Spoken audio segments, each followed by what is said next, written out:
idea of being a comedian for anybody intelligent was completely alien. Really, nobody would ever conceive of being a comedian, because there was only all those, the racists, the Jim Davidson, the Ben Mannings, people like that. Or there was a couple of folkies, really, Billy Connolly, Jasper Carrott, Welsh guys, Mike Harding, some Welsh guy's name I always forget. There was like 4 of them who did, kind of anecdotal stuff, and Jasper and obviously Billy Connolly, could be hilarious, but they came from that point of view of being folk musicians. They weren't hip in any way, and that idea of the kind of cool, suited kind of stand-up, doing stuff about politics or lifestyle was completely alien, was unknown in Britain, apart from a couple of people who'd listened to kind of wax cylinder recordings of Lenny Bruce or whatever, people who'd maybe a few people who'd seen Richard Pryor movies, but that was it. Nobody really knew what it was. So the idea of opening a comedy club was treated with kind of hilarity, really, and disdain. Nationwide. I mean, the only footage that exists was filmed by this Nationwide, which was a kind of a bit like the One Show or something. So they were the only ones who covered it, but they just treated it like as if these people are crazy. Shut up, Will. Don Ward and Peter Rosengard had both been to LA. I'd seen the Comedy Store, and I decided to kind of pinch the idea and do it in Britain. But for somehow they'd also gone they'd sent one of their idiot sidekicks to get they'd worked the gong in as well. So there was this big gong at the side of the stage. I'd gone and auditioned for them, and I was the only. I mean, they were very lucky. I mean, all the stuff that happened would have happened anyway in Britain, So it's not, I mean, I joke about inventing it all, and that's not true in a sense. But it wouldn't have happened at the Comedy Store, So it would have happened somewhere else. Don Ward had been a second-tier comic in the 50s, and he'd worked with Tarby and people. I think he played the play, but he'd never really made it as a comic.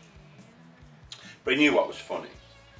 But he branched out, I don't know how, into owning strip clubs in Soho. And of course Soho then wasn't the kind of middle thing. Soho was rough then. I mean, it was really a, vice, den of vice and all that. Controlled by a Maltese gangster. His partner was this guy called Peter Rosengard. Peter Rosengard is the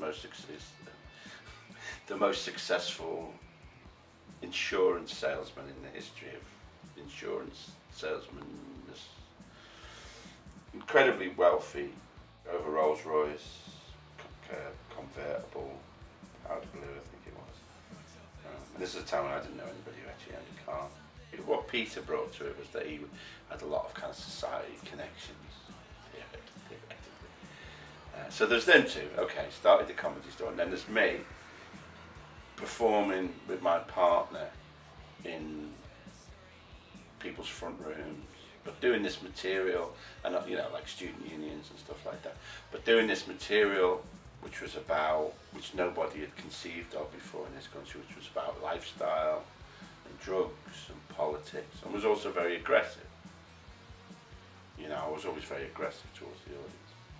So it was a perfect fit. They were very lucky to get me because I had a unique attributes really, which were that I was funny in a new way. And they didn't know. They thought they were kind of going to get a load of bomb monkhouses or something. They had no conception of this, that the world was changing. Really.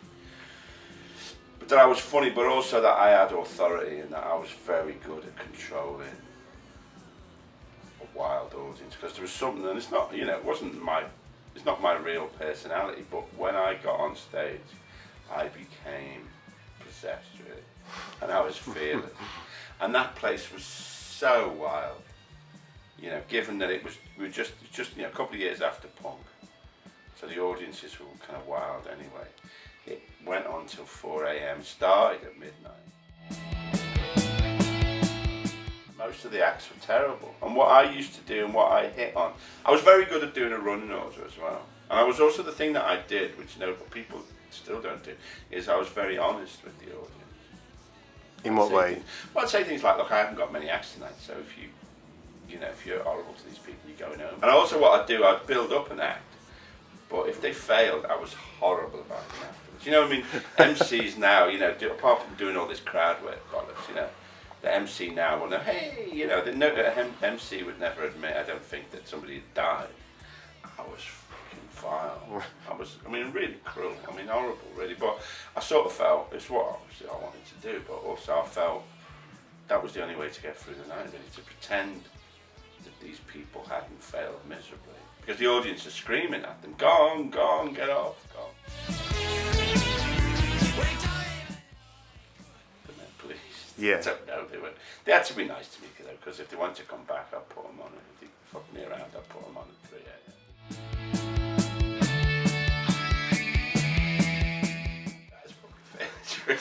Yeah. I was looking at it just on YouTube, looking at Linda got it up a thing of me on OTT, which was, and it is just it's hard to tell really because the audience aren't laughing at anything, but there are some good gags in there, but there is a fair amount of just calling like Thatcher a loony, but then again the Times, it's like. Nobody did that to say, very aggressively the Prime Minister's a loony. It had a lot more weight then, It was revolutionary in that it was breaking a taboo, really. Yeah, there's an awful lot that's very good about modern comedy.